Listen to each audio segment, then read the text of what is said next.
सादर नमस्कार, सादर जय जिनेंद्र। क्षमा ब्रेकिंग जैन न्यूज प्रतिदिन प्रातः, दोपहर एवं रात्रि में देश भर से संपूर्ण जैन समाज से संबंधित सही और सकारात्मक समाचारों के लिए देखना और सुनना न भूलें। साथ में आपसे विनम्र निवेदन है कि यदि आपने इस चैनल को सब्सक्राइब नहीं किया है तो कृपया अवश्य कीजिए और शेयर और लाइक करके धर्म प्रभावना में सहयोगी एवं सहभागी बनिए। परम पूज्य जैन आचार्य श्री समय सागर जी महाराज मध्य प्रदेश के जबलपुर में लाखा भवन में विराजमान हैं और आपके द्वारा यहां अभूतपूर्व धर्म प्रभावना हो रही है। आज दिनांक 9 जून 2025 को अपना उद्बोधन देते हुए पूज्य जैन आचार्य श्री ने बताया कि गुरुदेव आचार्य श्री अपने शिष्यों से किस प्रकार अचानक तप, त्याग, तपस्या, उपवास आदि करवाते थे। जानकर आप हो जाएंगे हैरान। लीजिए सुनिए आचार्य श्री समय सागर जी महाराज से आज के प्रवचनों में बहुत ही पुराना अद्भुत प्रसंग और संस्मरण। साधना करने के लिए साधक रत होता है, किंतु गुरु के आलम्बन के बिना वह साधना फलीभूत नहीं होती है। धीरे धीरे विषय आपके सामने रख रहा हूँ और भूमिका हमने बना ली है कि एक श्रवण धर्म होता है और एक श्रावक धर्म भी होता है। श्रवण धर्म की थोड़ी सी चर्चा करके उसको श्रावक धर्म से भी जोड़ने का पुरुषार्थ करूँगा। वो ये है, प्रसंग याद आ रहा है, बहुत पुराना प्रसंग है। शिष्य साधना करता चला जाता है, किंतु उसकी व्यापक दृष्टि नहीं हो पाती है और गुरु के माध्यम से ही व्यापकता सामने आती है। नैनागिरी का प्रसंग है। बहुत छोटा सा संघ था गुरुदेव का और उसमें वर्तमान में जो निर्यापक योग सागर जी, नियम सागर जी और भी कुछ साधुगण थे, उसमें मैं भी उपस्थित था। आहारचर्या के उपरांत आकर के गुरुदेव के सामने निवेदन करते हैं कि महाराज आहार निरंतराय हो गया है और कल के लिए उपवास करने की भावना है। इस प्रकार एक साधु ने गुरुदेव के चरणों में भाव व्यक्त किए। उन्होंने आशीर्वाद प्रदान किया। क्रम दूसरे साधु का आता है। उन्होंने भी कहा कि महाराज कल हम उपवास करना चाहते हैं। तो गुरुदेव ने कहा नहीं, तुम्हें उनोदर करना है। अब तीसरे का नंबर आ गया, महाराज कल हम उनोदर करना चाहते हैं, नहीं तुम्हें उपवास करना है। तुम्हारी भावना के अनुरूप हम साधना नहीं कराएंगे, हमारी भावना जो रहेगी वही तुम्हारी साधना में उन्नति कराने में एक कारण बनेगी। क्योंकि साधना करते करते काफ़ी समय हुआ है, एक ही तप को ले करके आप जा रहे हैं, अन्य तपों की ओर भी दृष्टि होनी चाहिए। अनशन तप उसको बोलते हैं, चारों प्रकार के आहार का जो परित्याग होता है उसका नाम अनशन तप कहा है। और ऊनोदर का अर्थ क्या होता है? उदर बोलते हैं पेट को, और जो भूख लग आई है प्रतिदिन जो भोजन लेते हैं उससे कम ले करके आना, यह अनशन से भी यह कठिन तप माना जाता है। भूख लगी है और वहाँ पर पहुँचे हैं, कहाँ पर?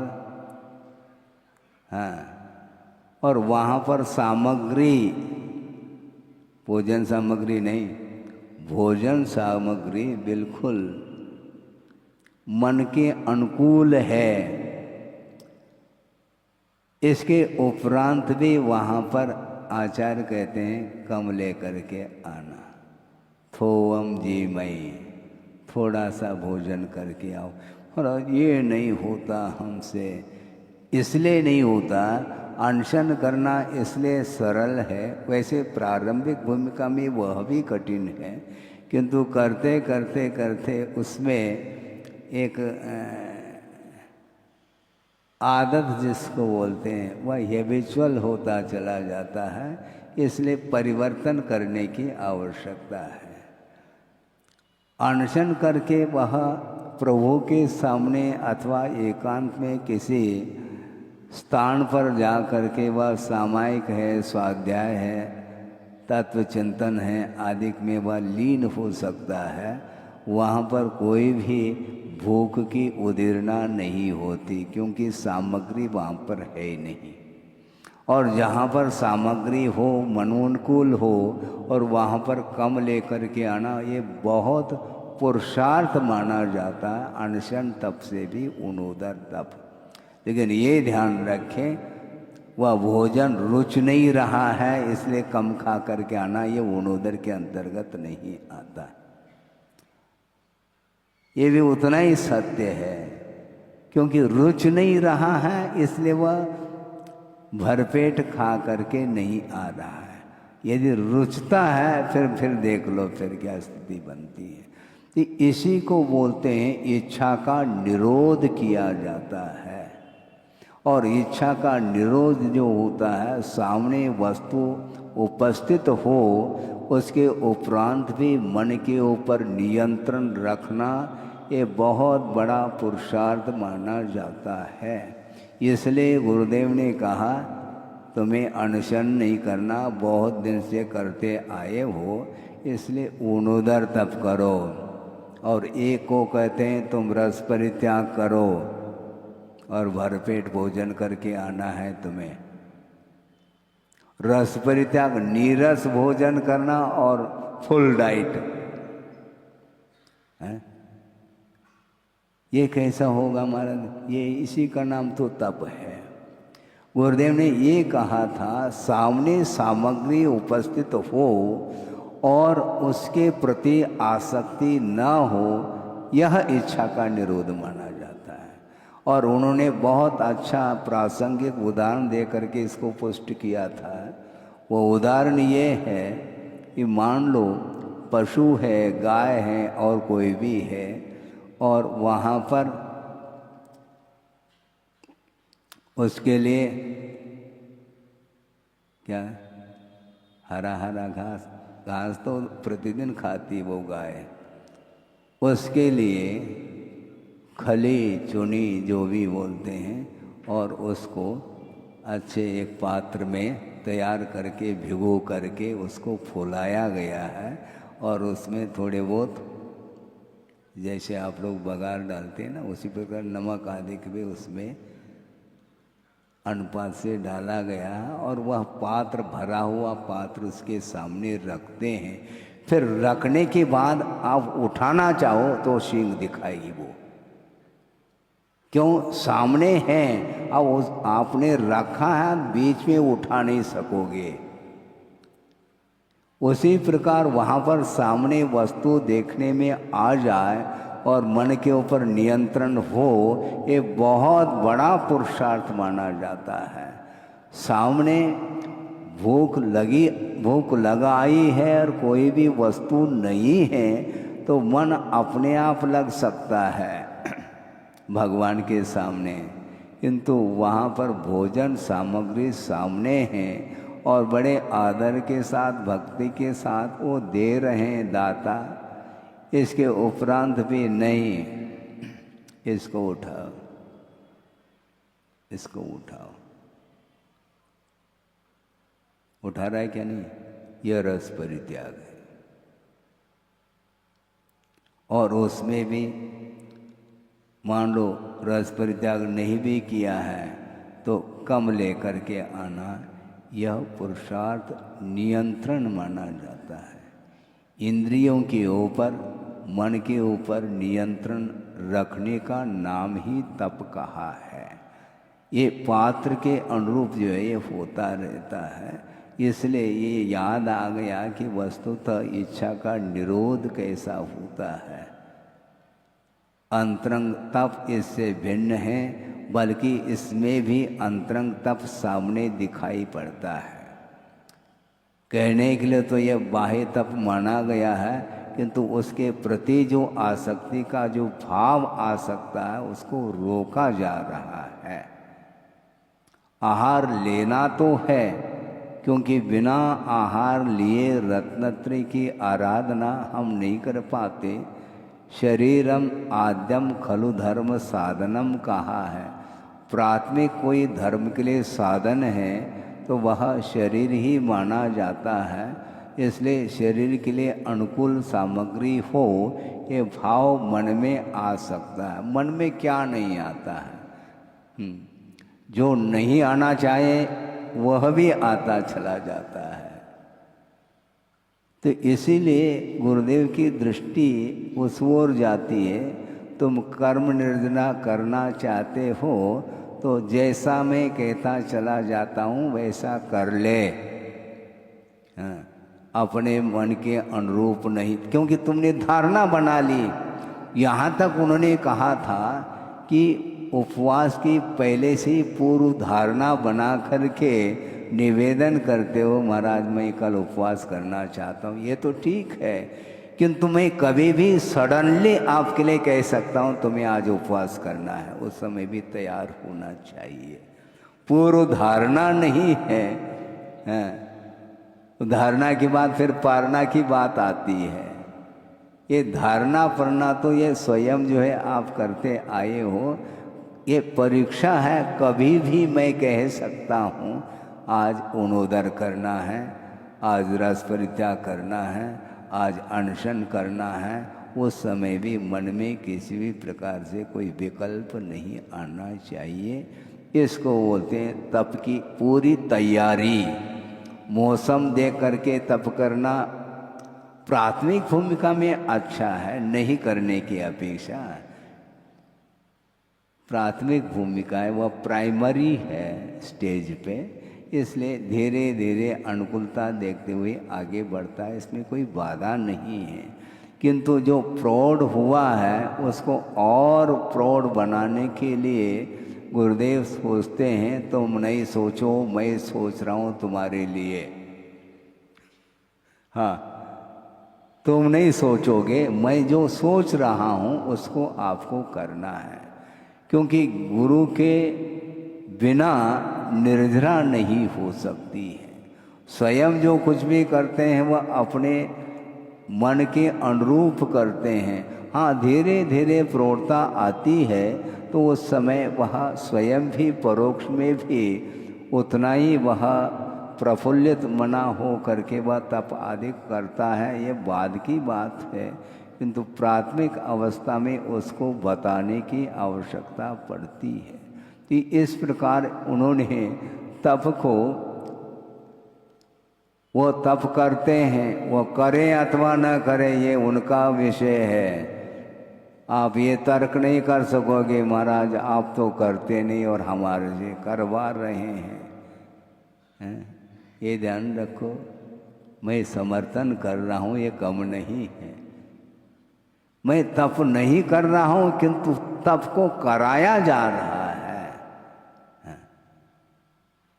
भोजन परोसने वाला व्यक्ति स्वयं पहला भोजन करता है, फिर परोसने की बात आती है। तो उसी प्रकार वस्तुतः मार्ग को जिसने समझा है और चलने का पूर्णतः प्रयास निरंतर करते हैं और कराने की क्षमता भी उनके अंदर आती है, इसलिए उनकी आज्ञा के अनुरूप, उनके संकेत के अनुरूप हम चलते हैं तो कर्मों की निर्जरा अनुपात से ज़्यादा होती है और स्वल्प करने में थोड़ी,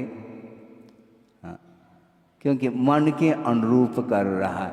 यहाँ तक उन्होंने कहा था रस परित्याग करना है, मान लो पहले से रस परित्याग मत करो, वहाँ जाने के बाद थाली दिखाई जाती है, उस समय करना रस परित्याग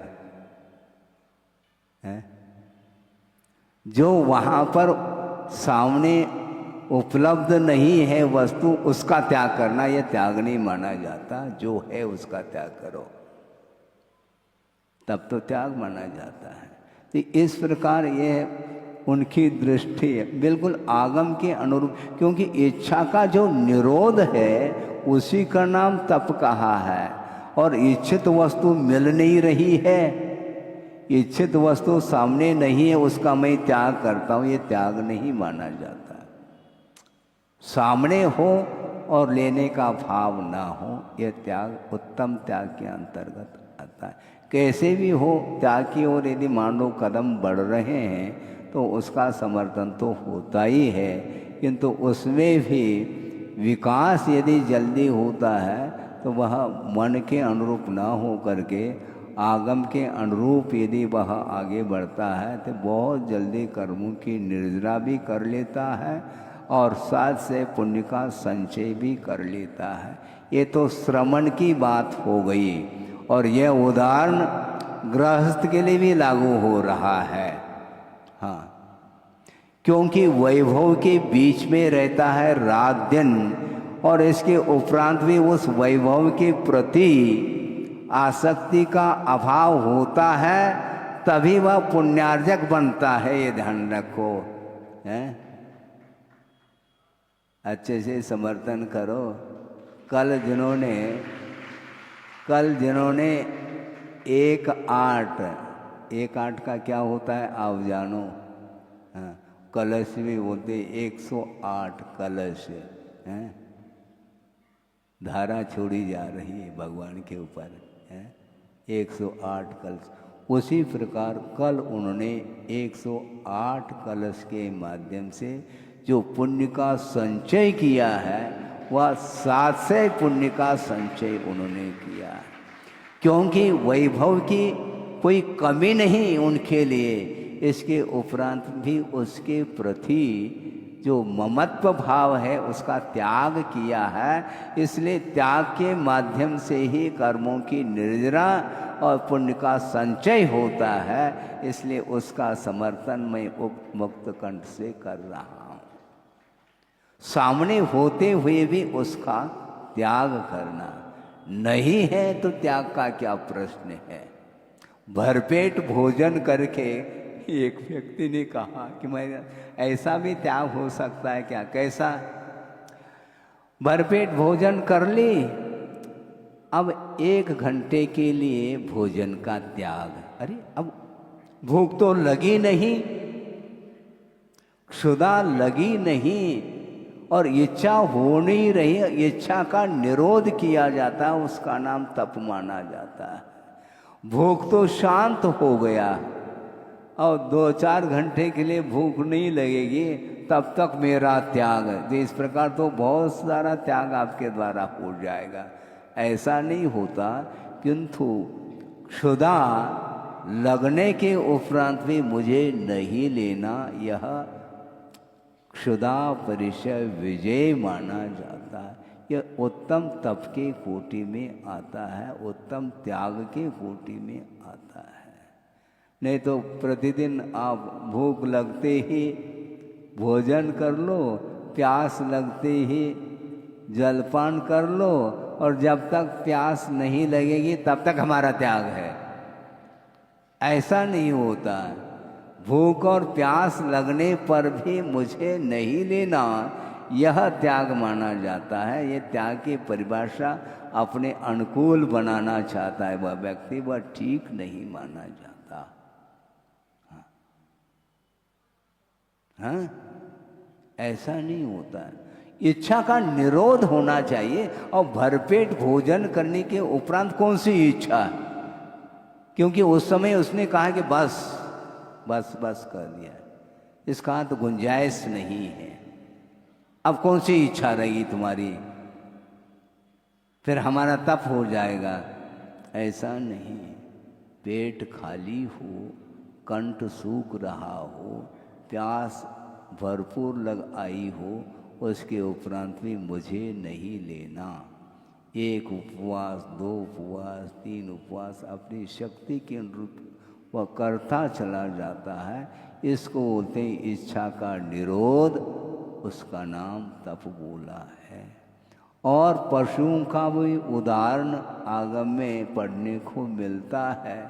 एक शियार है, होशियार नहीं, शियार है वो, और उसने रात्रि का त्याग उसने संकल्प है उसका त्याग कर रखा है। रात में मैं जल का भी पान नहीं करूँगा, और प्यास लगी है और ऊपर देख रहा है अभी उजाला है, दिनास्त नहीं हुआ है, प्रकाश दिख रहा है, और वह बावड़ी के अंदर चला जाता है।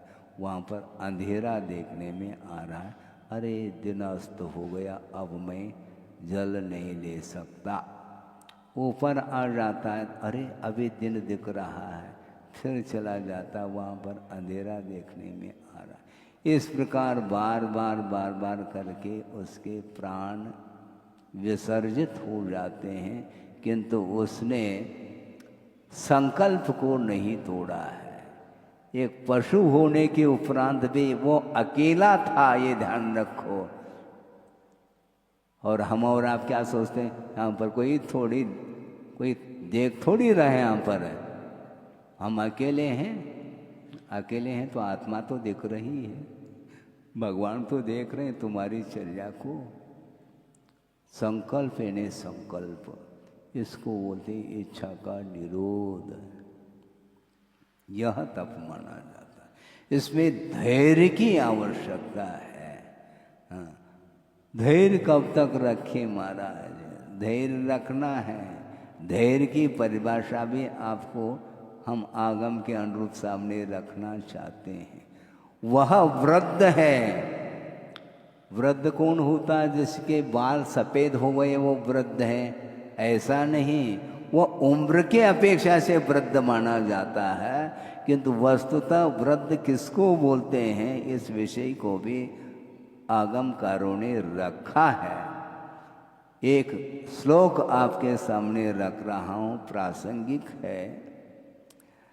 प्रत्यासत्यम समायातैहि, जिसको संस्कृत आता हो तो वह लगा सकते हैं इसका अर्थ।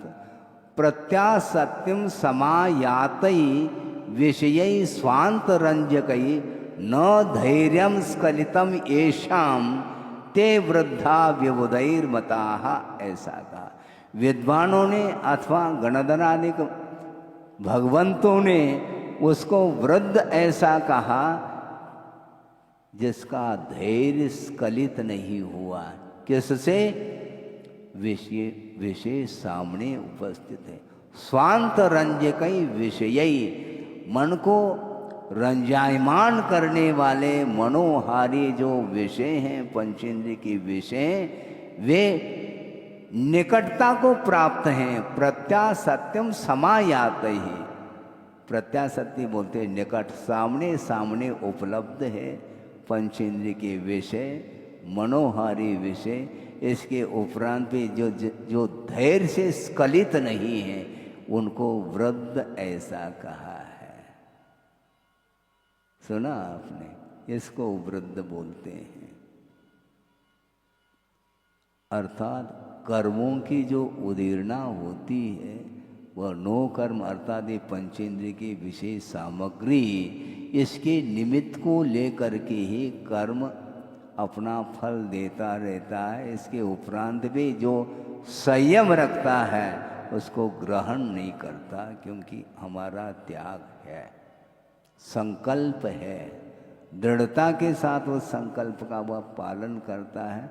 न धैर्यम स्खलितम येषां ते वृद्धाः, जिनका धैर्य स्खलित नहीं हुआ है, मनोहारी पंचेंद्रिय के विषयों के बीच में बैठ करके भी उसको ग्रहण करने का भाव जिसके अंदर नहीं है वह वृद्ध है, ऐसा कहा है। इसलिए वृद्ध की सेवा करने के लिए आचार्य महाराज कहते हैं। और उनके बराबर कोई वृद्ध है ही नहीं संग में। हाँ। उनका धैर्य बहुत अद्भुत अनूठा धैर्य उनका, किसी से प्रभावित नहीं होना। हाँ। विपरीत वातावरण परिस्थिति विपरीत बन जाए तब भी तटस्थ रहते हैं, और अनुकूल वातावरण भी हो तब भी उसके प्रति कोई इच्छा प्रकट नहीं होती उनकी।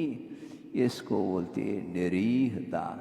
निरीह वित्ती हवे जहा साहू, ऐसा कहा है। साधु की परिभाषा है कदम कदम पर जिसके अंदर इच्छाएं उत्पन्न हो रही हैं तरंगे, तो वह कभी भी साधु भेष को धारण नहीं कर सकता। इसलिए इच्छा को रोकने की बात आती है, श्रवण के लिए कहा जा रहा है। किंतु श्रवण से भी बढ़कर के काम करने वाले श्रावक भी हो सकते होते, क्योंकि सब कुछ वैभव मिलते हुए भी उसके प्रति ग्रहण का भाव नहीं रखना और आसक्ति को कम करना यह पुरुषार्थ माना जाता है। इसलिए अनशन से भी महत्वपूर्ण उन्नदर को रखा है। हाँ। ये स्वयं के ही परिणाम होते हैं। त्याग के परिणाम जो होते हैं वह किसी के कहने से नहीं होते। कहने से होने लग जाए तो फिर तो कहना क्या, फिर ऐसा नहीं होता। कहने के उपरांत भी भाव आ जाए, ये बहुत कठिन कार्य है। ये साधना बहुत अच्छे अच्छे व्यक्ति भी इसमें फेल हो सकते हैं। इसलिए हमेशा सावधान रखने की आवश्यकता है, ऐसा कहा है। निरंतर साधना करते हुए भी एट ए टाइम कभी भी सडनली कोई भी किसी भी वस्तु से वह प्रभावित हो सकता है, इसमें आश्चर्य नहीं है। क्योंकि मोहजन्य संस्कार आजकल के संस्कार नहीं, किंतु वह अनंतकालीन संस्कार है। उसको डिलीट करने के लिए, उसको समाप्त करने के लिए निरंतर सावधानी की बड़ी आवश्यकता होती है। ये बार बार निरंतर आप करेंगे तो उसमें आपको सफलता मिलेगी। बिना किसी के अपेक्षा रखे अपने आत्महित के लिए वह करता चला जाता है, निरीता के साथ निश्चित रूप से उसमें उत्तीर्ण हो जाता है। थोड़ा बहुत हम करते नहीं और परिणाम इसका नहीं मिल रहा है महाराज। आपका उपयोग तो परिणाम में लगा हुआ है, आपका उपयोग रिजल्ट की ओर है। रिजल्ट की ओर क्यों आप उपयोग ले जाते हो? लिखते चले जाओ, नंबर आपको मिलेंगे। देने वाला कौन हो सकता है? हम लेंगे नंबर, लेकिन लिखना पड़ेगा आपको। इसलिए फल की ओर कोई इच्छा नहीं। मोक्ष फल प्राप्त ये, और फलम कह रहा, लेकिन चढ़ाऊं क्या नहीं चढ़ाऊं, मुश्किल हो जाएगा। चढ़ाओ जल्दी। है? चढ़ाया हुआ उसको लिया नहीं जाता। इसी प्रकार मोक्ष फल प्राप्त ये, इसको चढ़ाना चाहिए मस्तक को। हाँ, ये नारियल है, श्रीफल है, जीवन भर के लिए इसको समर्पित किया जाता है। इसको बोलते हैं मोक्ष फल प्राप्त ये। ये बहुत कठिन होता है। कठिन क्या है? जो कठिन पेपर होता है उसी में नंबर ज़्यादा भी रखे जाते हैं। हाँ, और उसको भी जिसने लिख लिया तो कमाल कर दिया उसने। खेल नहीं, लेकिन खेल नहीं होते हुए भी अपनी क्षमता के अनुरूप आप आस्था के साथ धीरज क्यों खोता, ऐसे बोल रहे थे आप, हैं? आचार्य श्री का बालक, और धीरज क्यों खोता? धीरज खोलना नहीं चाहिए, धैर्य रखना चाहिए। बल्कि धैर्य है क्या वस्तु? मुझे कोई आवश्यकता नहीं, मेरी कोई अपेक्षा है ही नहीं केवल मुझे ये कार्य करना है विश्वास के साथ, क्योंकि लक्ष्य बना चुके हैं। एक बार जिसने लक्ष्य बना लिया और वह पीठ फेर करके दूसरे की ओर देखना वह पसंद नहीं करता। उसकी दृष्टि हमेशा सामने रहती है, अड़ोस पड़ोस की ओर नहीं, बैक साइड भी उसकी दृष्टि नहीं जाती। क्योंकि जिसको छोड़ दिया है, त्यक्त पदार्थ के प्रति पुनः आकर्षण यदि बना है तो उसने छोड़ा ही नहीं, बल्कि यूं कहा जाता है। छोड़ा क्या फिर तुमने? छोड़ने के उपरांत भी पुनः उसी की इच्छा, निदान उसी का कर रहा है मान लो, तो निदान ठीक नहीं होगा उसका रोग का। छोड़ने के उपरांत पुनः वही भोगों की आकांक्षा यदि बनी रहती है तो उसने उत्तम त्याग किया नहीं है। उत्तम त्याग का अर्थ यही होता है, मुझे इसकी आवश्यकता नहीं, क्योंकि यह ग्रहण करने योग्य चीज नहीं है, फिर भी आवश्यकता के अनुरूप साधन के रूप में, उपकरण के रूप में उसको ग्रहण किया जा रहा है। बल्कि ग्रहण करना पड़ता है केवल पेट्रोल की अपेक्षा, इससे ज़्यादा कुछ नहीं। ज़्यादा पेट्रोल डालने से स्पीड ज़्यादा बढ़ जाते हैं, ऐसा कुछ नहीं होता है। पेट्रोल चाहिए, पेट्रोल कम भी नहीं होना चाहिए, क्योंकि जल्दी पेट्रोल समाप्त हो जाएगा तो गाड़ी रुकेगी और यात्रा लंबी करनी है तो जितना आवश्यक है ले लो, ओवर नहीं। ओवर नहीं डालना पेट्रोल, जितना आवश्यक उतना ले लिया, किंतु उसके प्रति भी चाव से नहीं। हाँ, चाव क्यों? लेने के लिए कहा ले लो ना, ले रहे हैं बस हो गया काम। उसके प्रति लगाव क्यों? उसमें आनंद नहीं आना चाहिए, क्योंकि वह साधन है। साधन में क्यों आनंद ले रहे हो तुम? साधन में आनंद आता है, साधन में नहीं आता। और ये भोजन जो है ये साध्य नहीं, साधन है, इसलिए वह आगम के अनुरूप लेकर के आ जाता है, उसमें वह खुशी नहीं मनाता है। और मान लो मनोनुकूल नहीं मिलता है तो वह रुष्ट भी नहीं होता, म्लानता का भी अनुभव नहीं करता है। ये हर्ष और विषाद, ये जितने भी भाव हैं, ये वस्तुतः साधना में व्यवधान उपस्थित करते हैं, बल्कि ये साधना हो ही नहीं सकती। इसलिए गुरुदेव की दृष्टि हमेशा उस ओर जाती है कि जल्दी से जल्दी साधक का विकास होना चाहिए। इसलिए वो बहुत सूक्ष्म दृष्टि रखते हैं और साधक कहाँ अटक रहा है उसको वहाँ से आगे ले जाना चाहते हैं। क्योंकि साधक इसलिए अटक रहा है क्योंकि वह स्वयं कर रहा है, इसलिए अटक रहा है, उसकी गति आगे बढ़ नहीं रही है। इसलिए वो कहते हैं तुमने तो इतना कर ही लिया।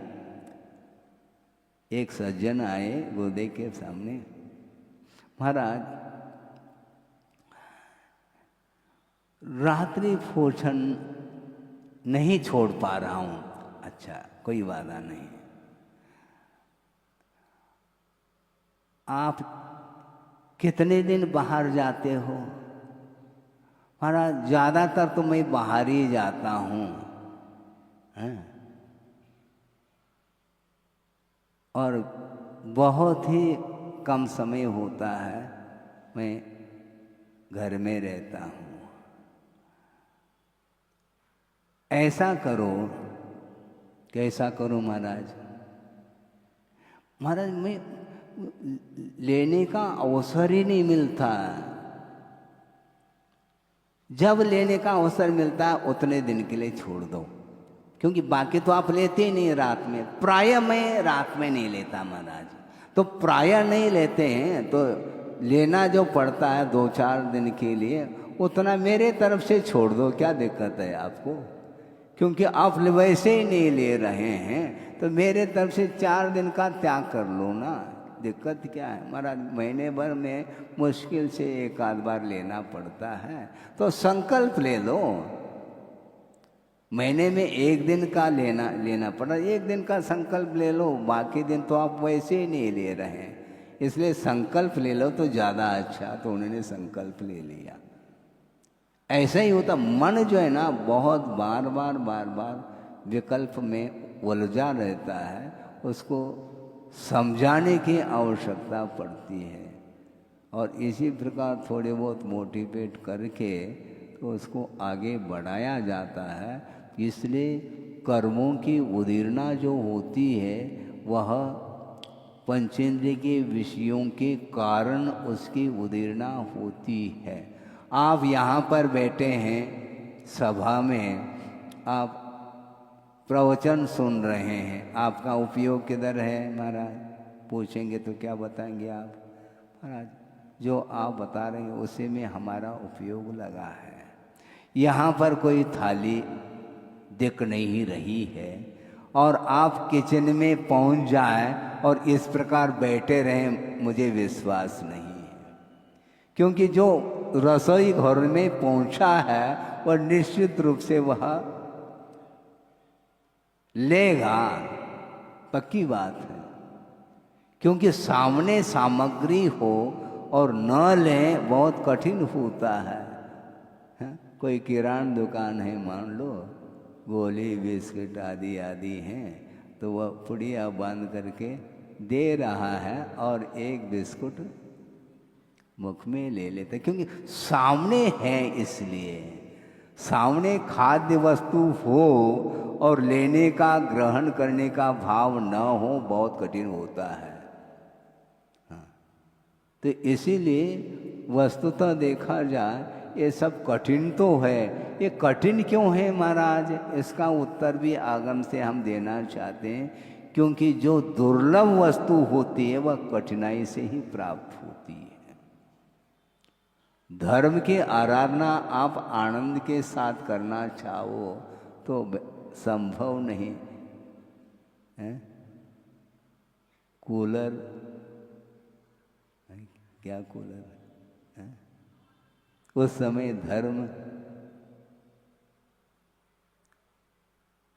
धर्म आराधना करने के लिए वो उपकरण है क्या? बोलो। यदि उपकरण है तो हम भी प्रयोग कर लें। वो उपकरण नहीं है। धर्म साधना करने के लिए वो उपकरण नहीं है। यदि उपकरण हो, साधन हो, तो उसका उपयोग करने में हमें बाधा क्या है? नहीं। प्राकृतिक रूप से जो भी अनुकूलता आपको मिलती है तो वहाँ पर रह करके प्राथमिक साधना की अपेक्षा से साधना करो, ये ठीक है। किंतु आप उसका कूलर का, हीटर का आदि का, फैन वगैरह इनका उपयोग वह श्रवण नहीं कर सकता। हाँ, नदी के किनारे बैठ जाए महाराज, हाँ बैठ सकते हैं। ठंड के दिन में बैठो तब तो साधना मानी जाएगी तुम्हारी। शीतावकाश, ठंड के दिन में, वर्षा ऋतु में बारिश हो रही है और नदी के किनारे लहर चल रही है, शीतकाल में, पौष मास में, अब रहो ना। जेठ महीने में तो वह नदी के किनारा ढूंढता है और पौष में वह उस नदी के किनारे को किनारा कर जाता है और भीतर आ जाता है। यही है प्रतिकूल वातावरण, इसको सही नहीं है। और प्रतिकूल अनुकूल दोनों वातावरण में जो समान दृष्टि रखने वाला जो होता है वही साधक माना जाता है। किंतु आप अपने हिसाब से कर लो, कोई बाधा नहीं। हाँ, लेकिन डेली इसी प्रकार पुण्यार्जक बनते रहें तो हमारी दुकान चलती रहेगी। हमारी नहीं, कहने में आता है आपकी ही दुकान है। जिनालय का निर्माण आप करेंगे, निर्माता आप कहलाएंगे। मैं तो दर्शक बन करके देखूंगा, मैं निर्माता नहीं हूँ, ये ध्यान रखो। हाँ, जल्दी जल्दी निर्माण हो जाए ये भावना तो रहते, क्योंकि जितनी जल्दी निर्माण करेंगे उतनी जल्दी हमें दर्शन करने का अवसर मिलेगा। यही प्रतीक्षा है हमारी। प्रतीक्षा का निषेध करते हैं महाराज, ये तो अच्छी बात, ये अच्छे क्षेत्र में प्रतीक्षा तो होती है। सोचो विचार करो। इसके लिए आपके लिए भी धर्म करने के लिए अवसर है। शुरुआत में यही से हमने प्रारंभ किया था। वस्तुतः धर्म तो धर्म है, वस्तु का स्वरूप माना जाता है, किंतु पात्र के अपेक्षा से उसमें विभाजन जरूर किया गया है। अनुव्रत की अपेक्षा से, महाव्रत की अपेक्षा से, प्रतिमाओं की अपेक्षा से ये अपने अपने शक्ति के अनुरूप वह करता चला जाता है। यहाँ तक कि पहले मछली को छोड़ने वाला भी वह धर्मात्मा निकला। सोचो विचार करो कि गुरु की दृष्टि किस ओर जाती है। इसको भी धर्म का क्या स्वरूप है, क्या स्वाद है, उसको चकाना था। तुम पहली मछली छोड़ दो, बहुत जल्दी तुम्हारा उद्धार हो जाएगा। और धीवरोदय आचार्य महाराज ने लिखा है, वह प्रसिद्धि को प्राप्त हो गया। एक पहली मछली छोड़ने के कारण उसका विकास हुआ, वह स्वर्ग पहुंच गया। सोचो विचार करो, ये भी कोई त्याग है महाराज? यही तो परीक्षा है। त्याग बहुत नॉमिनल लग रहा है आपको, ये सामान्य, ये कोई त्याग है क्या? पहली मछली छोड़ो का इसका अर्थ अन्य मछलियों का समर्थन नहीं किया, क्योंकि उसका जीवन उसके बिना चलता ही नहीं था। इसलिए त्याग की बात जब हमने सामने रखी तो उसने साहस करके पहली मछली को छोड़ा और परीक्षा हो गई, और परीक्षा में उत्तीर्ण हो गया वो। इसको बोलते हैं धैर्य। परीक्षा में उत्तीर्ण हो गया, खाली हाथ लौट रहा है, क्योंकि बार बार पहली मछली बार बार उस जाल में आ रही है और उसकी पहचान उसने कर ली। चिन्ह कुछ किया था उसको, कपड़ा आदि उसको बांध करके, तो इसलिए बार बार वही मछली आ रही है। और सुबह से शाम तक हो गया। बस उनने सोचा किंतु संकल्प तो दृढ़ रहेगा।